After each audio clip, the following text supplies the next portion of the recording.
नमस्कार, good evening, शुभ संध्या। दोस्तों, स्वागत है आपका अपने ही कार्यक्रम स्पोर्ट्स कैन में। घड़ी में समय हुआ है 8:30 बजे का, यानी अगले 15 मिनट खेल जगत की तमाम खबरें होंगी, उन पे चर्चा करेंगे। स्वीकार कीजिए लवलीन निगम का नमस्कार। और खेल खबरों पे चर्चा के लिए आज हमारे साथ स्टूडियो में मौजूद हैं खेल विशेषज्ञ प्रेम प्रकाश। प्रेम प्रकाश जी, नमस्कार। स्टूडियो में आपका स्वागत है। नमस्कार मैम, धन्यवाद। तो प्रेम, चीन में आज से तीरंदाजी विश्व कप के क्वालिफिकेशन राउंड शुरू हो गए हैं। आईपीएल चल रहा है। तुलिका मान ने जूडो चैंपियनशिप में शानदार प्रदर्शन किया है। यानी कुल मिलाकर देखा जाए खेलों में तो फिलहाल अच्छी खबरें हैं।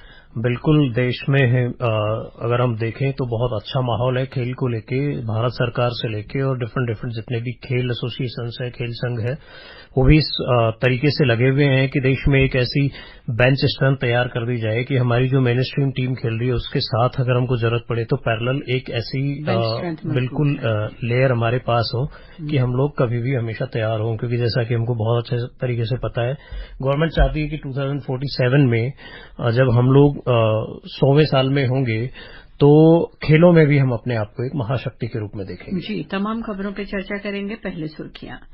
चीन में आज से शुरू हुए तीरंदाजी विश्व कप में भारत की टीम स्पर्धा पहले स्थान पर रही। ज्योति सुरखा वेनम महिलाओं के कंपाउंड क्वालिफिकेशन राउंड में दूसरे स्थान पर रही। आईपीएल क्रिकेट में लखनऊ सुपर जायंट्स और चेन्नई सुपर किंग्स के बीच मैच जारी। भारत की तुलिका मान एशियाई जूडो चैंपियनशिप के सेमीज में पहुंची। और टेबल टेनिस खिलाड़ी श्रीजा अकुला अपनी सर्वश्रेष्ठ रैंकिंग यानी 38वें स्थान पर।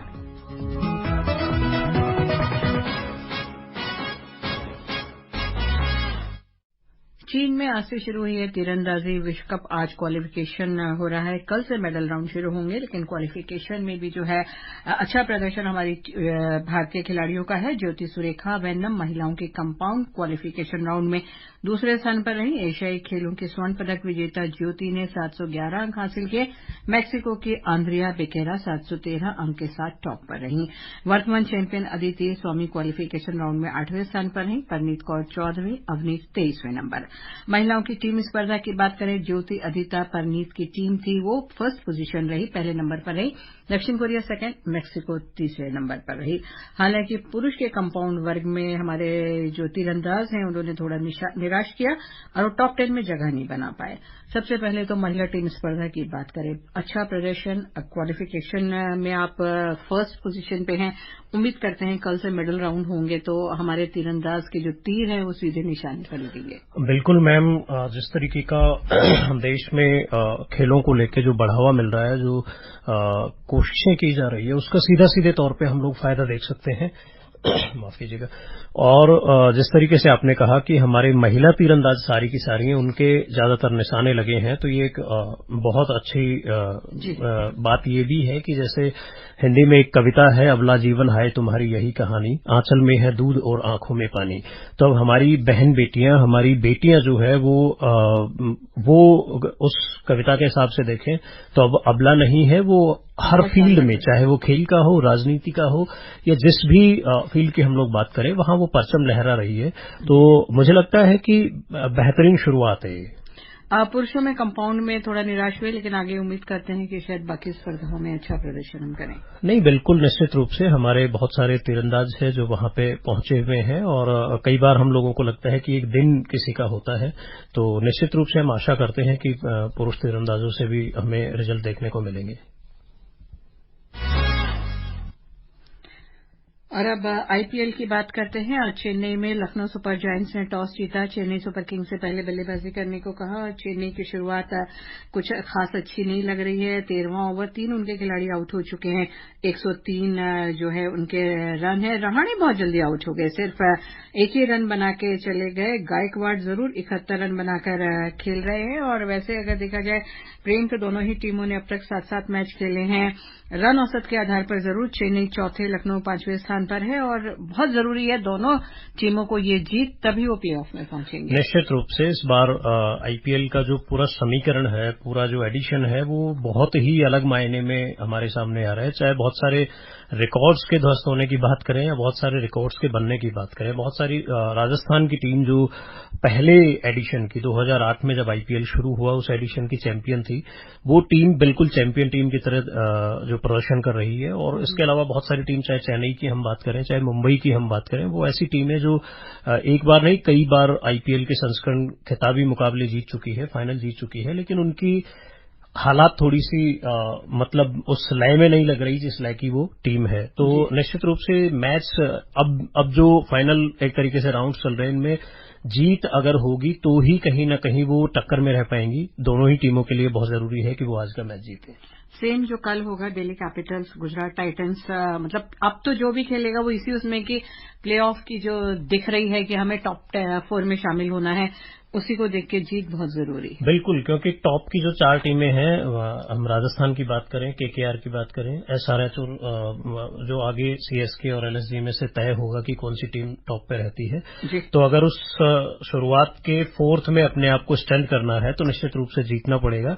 जैसा चल रहा है, हम चाहे चेन्नई की बात करें, हालांकि चेन्नई के लिए एक अच्छी बात यह है कि वो आज अपने घरेलू मैदान में खेल रही है, जहां उनके बॉलर्स जो है स्पिन हो या फास्ट हो, दोनों ही कहीं कहीं बराबर से काम कर रहे हैं। लेकिन देखना ये होगा कि कितना टोटल करती है और क्या टोटल, जैसे हमने देखा कि 300 रन के भी आसपास के टोटल इस बार हुए हैं। तो अगर हम कहें कि अगर 180 रन भी बन जाता है तो उसको डिफेंड करना बहुत आसान नहीं है।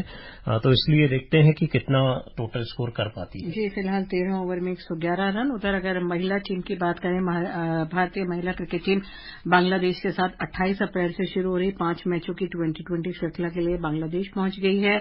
9 मई तक ये श्रृंखला होगी। पहला मैच जो है वो 30 अप्रैल को होगा। जाहिर तौर पर ये जो मैच हो रहा है प्रेम, आईसीसी महिला T20 वर्ल्ड कप, उसकी तैयारी के लिए ये बहुत महत्वपूर्ण सिद्ध होगी श्रृंखला। बिल्कुल, निश्चित रूप से पिछले बार भी जो है बांग्लादेश ने होस्ट किया था, पिछले साल भी, और हमारी महिला टीम ने T20 सीरीज जीती थी। वनडे सीरीज जरूर टाई हो गई थी अभी, तो वो एक कॉन्फिडेंस उसके पास है और कहीं न कहीं अपने आप को T20 वर्ल्ड कप के लिए को नजर में रखकर अपने प्रदर्शन को ध्यान में रखेंगी भारतीय महिला टीम, ऐसी आशा की जा सकती है।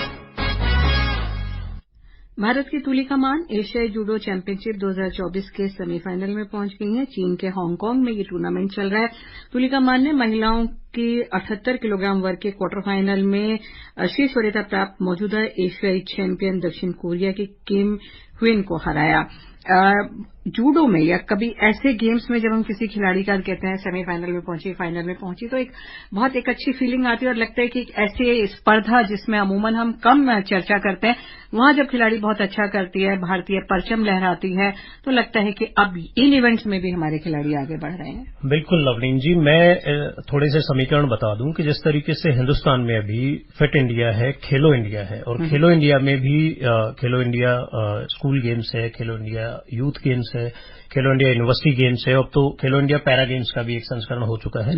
पूरी की पूरी जो तैयारी है वो खेलों में भारत को महाशक्ति के रूप में प्रेजेंट करने की है। आगे हमारे सामने पेरिस ओलंपिक भी है और बहुत सारी, चाहे हम चेस की बात करें, जूडो की बात करें, पहले हमारे पास बहुत अच्छी खासी जो स्ट्रेंथ होती थी वो कहीं कहीं रेसलिंग में, शूटिंग में या क्रिकेट में, ऐसे गेम्स में ही हुआ करती थी। लेकिन अब वो खेल जिनमें कहीं कहीं हम सोचते थे कि शायद इनमें हम लोगों का प्रदर्शन बहुत कम भी रह जाता है या पार्टिसिपेशन भी बहुत कम होता है, उन खेलों में हम झंडा लहरा रहे हैं। और तुलिका मान की अगर हम बात करें तो वो 78 किलो भार वर्ग में खेलती है, कॉमनवेल्थ गेम्स की मेडलिस्ट है, तो वो उनके पास एक अच्छा खासा अनुभव भी है और निश्चित रूप से बहुत अच्छी आशा की जा सकती है कि हमारे जो चाहे महिला हो या पुरुष हो, हमारे एथलीट्स जो हैं वो भारत को जो है निश्चित रूप से गौरवान्वित करेंगे।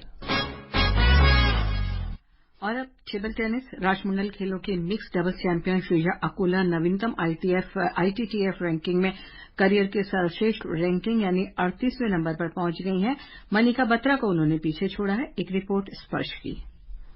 नवीनतम रैंकिंग में श्रीजा को एक स्थान का फायदा हुआ है, जबकि पिछले कुछ समय में भारत की नंबर 1 टेबल टेनिस खिलाड़ी मनिका 2 स्थान के नुकसान से 39वें पायदान पर खिसक गई। इस साल श्रीजा ने प्रभावशाली प्रदर्शन किया है। उन्होंने जनवरी में WTT फीडर कॉर्पस क्रिस्टी और मार्च में WTT फीडर बेरूथ टूर्नामेंट खिताब जीते। वे गोवा में WTT स्टार कंटेंडर के क्वार्टर फाइनल में भी पहुंची। श्रीजा ने 2022 राष्ट्रमंडल खेलों में अनुभवी अचंता शरद कमल के साथ मिलकर मिक्स डबल्स का स्वर्ण पदक जीता था। पुरुष वर्ग में शरद कमल रैंक रैंकिंग में 37वें स्थान के साथ शीर्ष रैंकिंग वाले भारतीय खिलाड़ी हैं। जी साथियान 60वें और मानव ठाकर 61वें स्थान पर हैं। कुछ महीने पहले शीर्ष रैंकिंग के भारतीय खिलाड़ी राष्ट्रीय चैंपियन हरमीत देसाई 64वें स्थान पर खिसक गए हैं। भारत पहले ही पेरिस ओलंपिक की टीम स्पर्धाओं के लिए क्वालीफाई कर चुका है। भारतीय टेबल टेनिस महासंघ 16 मई तक उस समय की विश्व रैंकिंग के आधार पर पुरुष और महिला सिंगल्स में खिलाड़ियों की प्रविष्टियों पर फैसला करेंगे।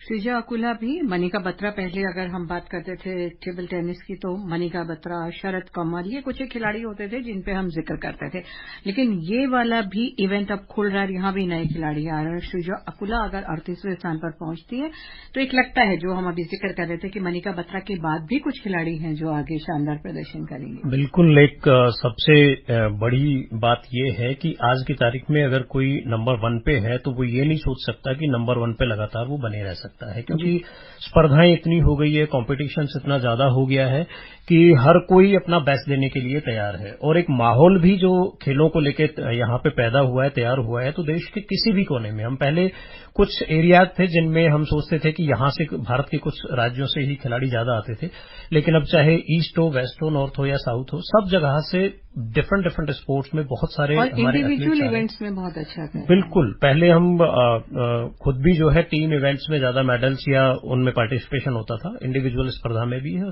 दो बार की राष्ट्रीय चैंपियन भी है, तो निश्चित रूप से ये कोई उनके खुद के जो है मोराल को भी बूस्ट करेगी और शायद हमारे लिए एक भविष्य के लिए एक जो है मेडल तैयार हो रहा है।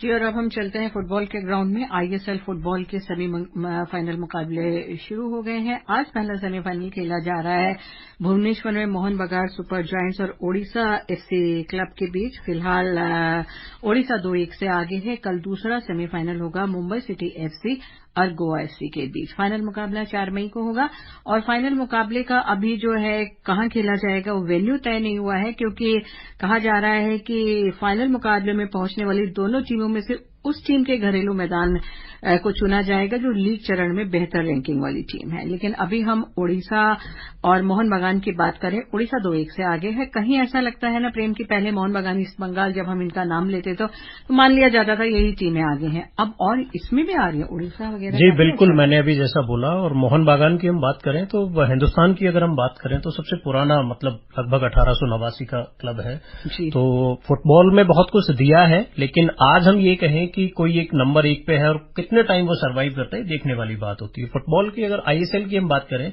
से इंडियन हीरो सुपर लीग भी कहा जाता है, जिस तरीके से इंडियन प्रीमियर लीग क्रिकेट में चल रहा है या डिफरेंट स्पोर्ट्स में लीग का जो चलन शुरू हुआ है हिंदुस्तान में, इंडियन सुपर लीग भी बिल्कुल उसी तर्ज पे है कि हिंदुस्तान में फुटबॉल को, न केवल हिंदुस्तान में बल्कि हम लोग कहीं न कहीं वर्ल्ड वाइड फुटबॉल को जो है हिंदुस्तान की तरफ से रिप्रेजेंट करें। इसके लिए इस लीग को शुरुआत की गई और देखते ही देखते 2013 से अब तक पिछले 9-10 साल में लगभग हमको काफी अच्छा जो है इसके रिजल्ट्स देखने को मिले हैं। इसे चर्चा बाद में करेंगे अगर समय रहेगा। फिलहाल हम शूटिंग की बात करते हैं। नई दिल्ली के कर्णी सिंह शूटिंग रेंज में राइफल पिस्टल के लिए ओलंपिक चयन ट्रायल के क्वालिफिकेशन में आशी चौकसी और स्वप्निल कुसाले अपने अपने वर्ग में टॉप पे रहे। महिला वर्ग में आशी ने 3P स्पर्धा में विश्व स्तरीय 590 का स्कोर बनाया। पुरुषों के 3P वर्ग में कड़ा मुकाबला रहा। यहां स्वप्निल ने 199 के 2 शानदार स्कोर के साथ पहला स्थान हासिल किया। सेना के अनुभवी चैन सिंह जो है दूसरे स्थान पर रहे। इस बीच दोहा में भारतीय निशानेबाज जो है वो शॉटगन के अंतिम क्वालिफिकेशन चैंपियनशिप के दूसरे दिन पेरिस ओलंपिक कोटा हासिल करने की दौड़ से बाहर हो गए हैं। पुरुष टैप स्पर्धा में लुसैन निशानेबाजी रेंज में पृथ्वीराज तोईमान 47वें स्थान पर है। चलते चलते एक और खबर, दुबई में कल से शुरू हो रही है एशियाई अंडर-20 एथलेटिक्स चैंपियनशिप, जहां एथलीट सिद्धार्थ चौधरी गोला फेंक में और मध्यम दूरी की दाविका लक्षिता सेंडिलिया 1500 मीटर दौड़ में खिताब का बचाव करने की कोशिश करेंगे। और प्रेम, ये जो खेली जा रही है चैंपियनशिप, ये पेरू में लीमा में जो विश्व अंडर-20 एथलेटिक्स चैंपियनशिप होगी उसमें स्थान पक्का करने का मौका होगा। तो उम्मीद करते हैं कि ये एथलीट्स जो हैं हमारे शानदार प्रदर्शन करें और फिर वर्ल्ड चैंपियनशिप में भारत का वो रिप्रेजेंटेटिव बने। बिल्कुल, निश्चित रूप से एथलेटिक्स में पहले हम मेडल्स जो है वो मिस करते थे, लेकिन नीरज चोपड़ा और जैसे बहुत सारे बड़े नाम इन्होंने हम लोगों को ओलंपिक्स में कंटिन्यू दिलवाए हैं और अभी हमारे सामने पेरिस ओलंपिक्स है, तो निश्चित रूप से अच्छी आशा की जा सकती है। घड़ी की सुइयां इशारा करेंगे कि विराम दीजिए इस कार्यक्रम को। आप हमारे स्टूडियो में आए, तमाम खेल खबरों पर चर्चा हुई, इसके लिए धन्यवाद। और हमारी तरफ से श्रोताओं शुभ रात्रि। नमस्कार।